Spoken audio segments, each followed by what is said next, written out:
Hey, hey, hey, welcome back to Let's Talk Careers. My name is Miss V, and we are going to dive into one of the topics that gets me into so much trouble and has been ever since 2012. And that is university acceptance letters have arrived, and most parents are already getting shut out of this conversation with their teens. And we're going to dive right in. But before we do, I want to ask you something. When your child told you about their career plans, that next step, what they're going to do after high school, maybe thoughts about their decisions, maybe where they're headed, what did your face do? Not what you said, not how you responded. What did your face say in the brief seconds before the words came out of your mouth? And I want you to hold that thought because we're going to come right back to it. Now, listen, it's that time of the year. Seniors all over the world are celebrating university acceptance letters. Decision letters have come in. University places are confirmed. Students know where they're going, and parents are doing what parents do. That's processing it, planning around it, and quietly measuring decisions against everything they hoped for their teens. And if you're a high achieving parent, someone who's built a career, worked hard, made sacrifices, this moment for you is carrying a lot of weight because you really know what it takes. You've lived it. You made the sacrifices, you wanted better for your child, and you hoped that they would do better than you. And that desire, that is a beautiful intention. It really, really is. I can resonate with that as a mom. But at the same time, and I say this with so much love, that, my friend, is where things go wrong. And I've been there. I have been there. In fact, I've been there 3 times with my 3 kids. And here's the thing that I consistently see with parents that I've also worked with. High achieving parents carry this picture in their mind of what success looks like. It's like that certain type of success. It could either be a degree or maybe a salary, maybe a job title. It could even be a specific industry that you have in mind that would signal success. And that picture that you have in your mind right there, now that makes complete sense because it was built from your real lived experience. And it was built from your really hard work and all of those life lessons that you had to learn, most likely the hard way. But the thing is that idea of success, yeah, that was not built for your children.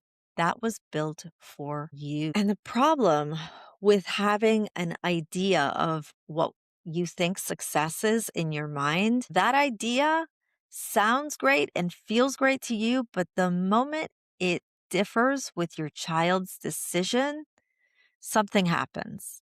And it happens even before you open your mouth, before the words have come out of your mouth, before you asked a single question, even said a beep to the conversation.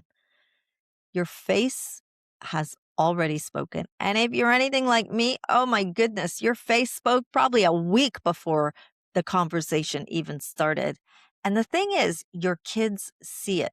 They see it. They read right through it. You know what I'm talking about. It's that long, awkward pause that comes between you and your child. Maybe it's masked behind a smile on your face. Maybe it's the eyebrow lift. But the thing about that is, however gently the words come out of your mouth, however gently you ask the questions, your face has already told your child everything they think you think of them. And you might be thinking, yeah, but I'm just being reasonable. I'm just asking a practical question. And I get it because being a parent who asks those types of questions, and by those, I mean like the basic, are you happy with your choice? Do you feel comfortable with the choice that you made? The challenge is that your teen heard something completely different because they weren't listening to your words. they were reading your face. And they were reading your face, but they were thinking about how they feel about their own decision. And from that moment on, quietly, without you or your child even realizing it, your child stopped making decisions based on what feels right for them. And they most likely start making decisions based on how they're going to manage or navigate around your facial reactions. And that is not a career strategy. It's called survival. And this type of strategy, it follows your children for years and it'll come back to bite you when they're adults at work, living the consequences of the choice they made at 17. Now, this is what I see in my job on the daily. I see students that I work with are lost at this stage. It doesn't matter when the university application and acceptances have come in. If they were not clear before they applied, they are genuinely feeling uncertain when those application acceptances come through. Just because they got into uni doesn't mean that magically their career clarity comes to life. Because at that point, they're just super excited that they got into the uni they applied to. And in the back of their mind, thinking, I'll figure it out when I get there.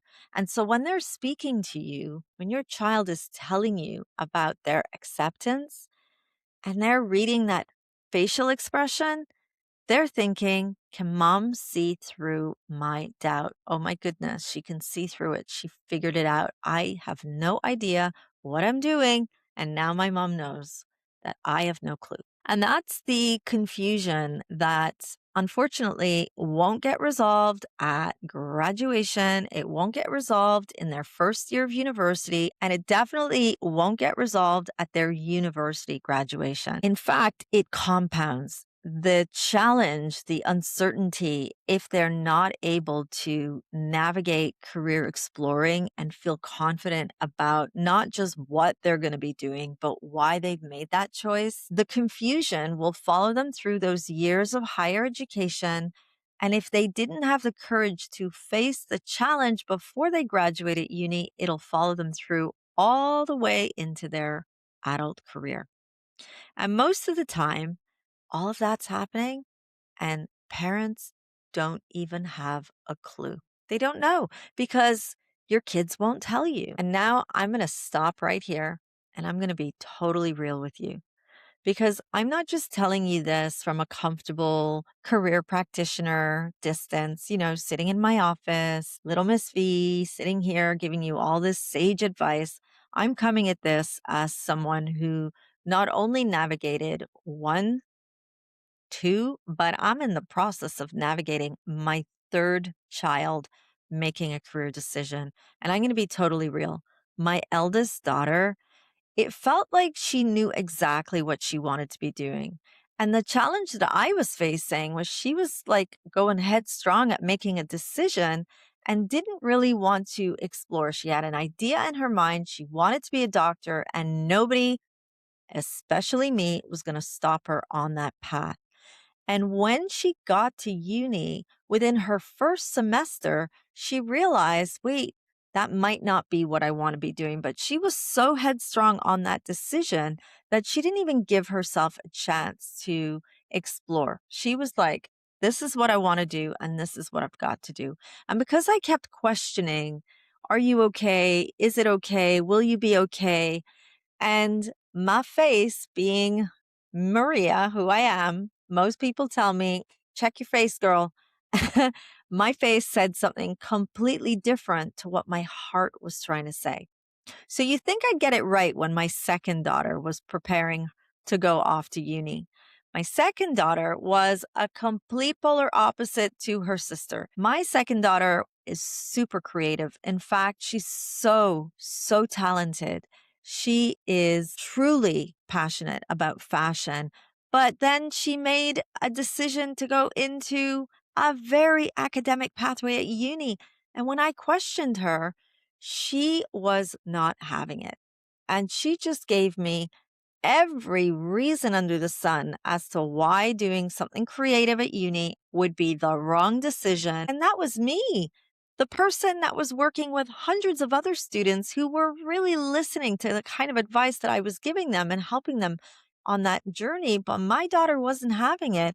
And guess whose face was speaking a whole different language? You got it. Me. Little me. My face was probably making it even worse because at one point she literally shut down and we still can't talk about it. And she's in her second year of uni. So when my son, my third child, began to make those career decisions, like I knew I needed to do something different. And so the third time, I thought I could get it right, but I'm here being totally transparent with you.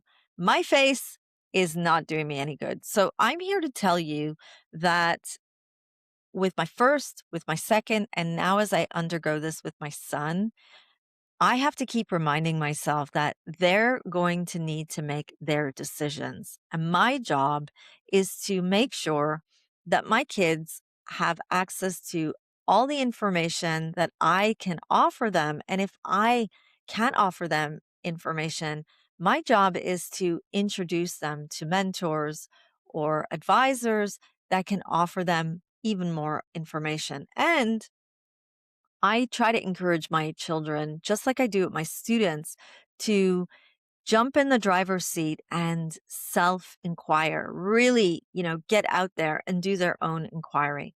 And with that, my job is not to make a decision for them because I'm telling you, I do not want to be held accountable if they are unhappy when they begin working. And we've seen enough adults complaining about decisions they made when they were 16 or 17.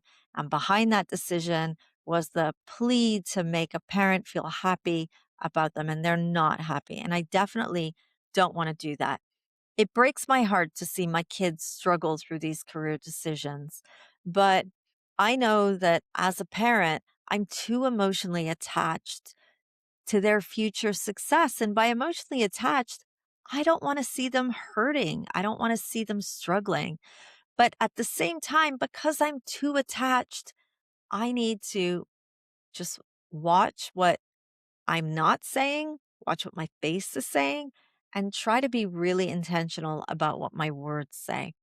And I know that the moment that that shifts for me, the moment that I can sit down with my son and say, listen, this might not be the right time for us to have this conversation, but if you really want to have it, I need to let you know that what you're going to see on the outside is not what I'm feeling in my heart, and it won't be what words may come out. So please don't read into my facial expression.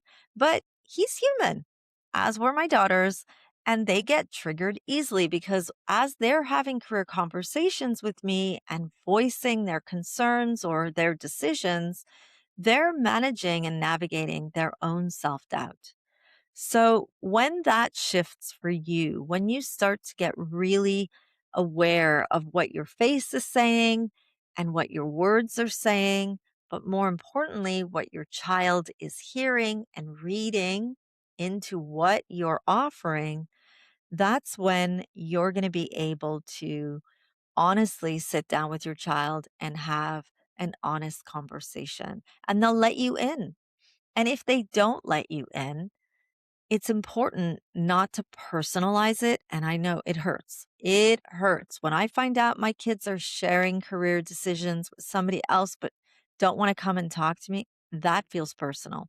But we have to remember it's not that they don't want to talk to you, it's that they're worried that what you're thinking about them might be what they're thinking about themselves. And 9 times out of 10, what they're thinking about themselves is nothing like what you are thinking for them because you're coming from a place of heart and they're coming from a place of self judgment. They're judging their decisions. They're judging whether they're making the right decision, whether they're going to make you happy, whether it's going to be a successful decision, whether they're good enough, smart enough, capable enough. They're navigating all of those things. So, what does this season mean for you as a parent? Well, it means get comfortable with the uncomfortable silence that might occur between you and your child, and don't stonewall them if they do go quiet. Don't stonewall them. Don't like shut them out because they're not responding to you the way that you want them to. Just find the right moments and let them know that you're there to help them navigate the career decision. Remind them how incredibly proud you are of them. Remind them how challenging making a decision before they've even had enough life experience to understand whether it's a decision that will feel right for them, and introduce them to mentors, to counselors, to advisors.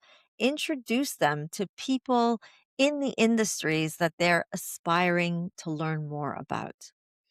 But I know that I'm speaking now from a place of career practice, but when I'm wearing my mom hat on, I forget all of this great information. And I just go into mom code. And for me, that's, will you be okay? Will you be able to navigate this? Have you really thought about this? Wait, you changed your mind. Weren't you wanting to do something different? So none of what I'm telling you is going to happen automatically.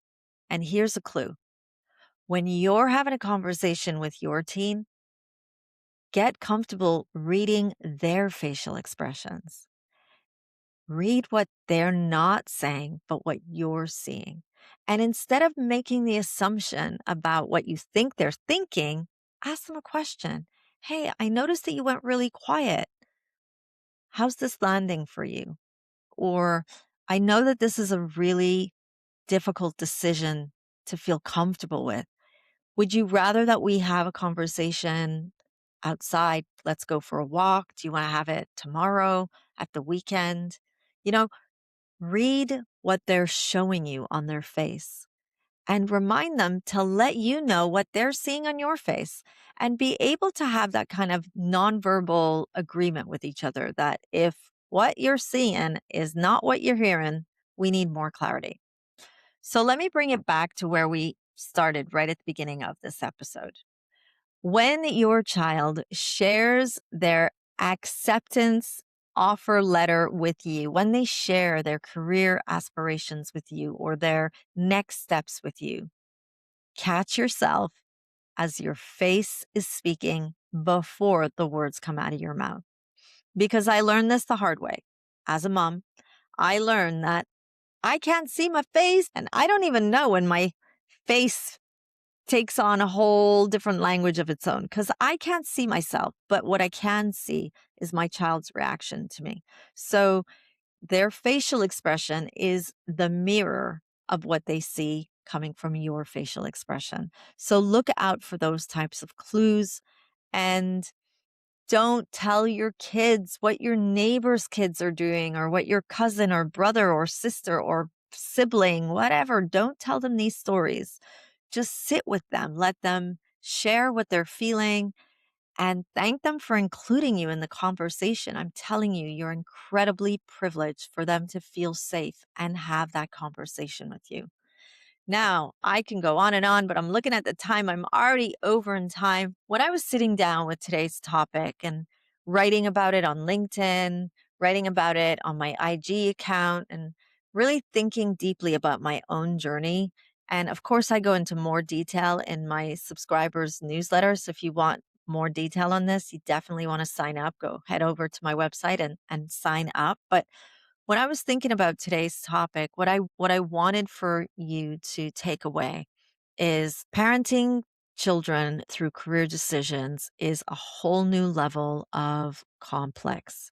But if you come from a place of heart, don't take it personal when your child is feeling defensive. They're not feeling defensive because they see you as right or wrong.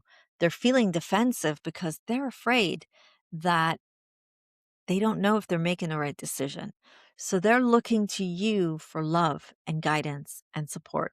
But you're not going to get it right all the time. You're probably going to get it wrong before you get it right. But if you're in constant conversation with your teen and they are opening up to you, you're winning. And that's a wrap for today. I could dive into another probably 5 hours of this, but I'm going to stop right here. Anyway, I hope you enjoyed it. And if you have any career questions and you're a parent going through career decisions with your teen, I host a free parent session every week. Send me a DM and I will share the link. It's only open to 5 parents a week, so you definitely want to sign up soon. I'll speak to you all next week when I bring another career topic that I'm probably going to think about 5 minutes before I press record. Talk to you then. Bye.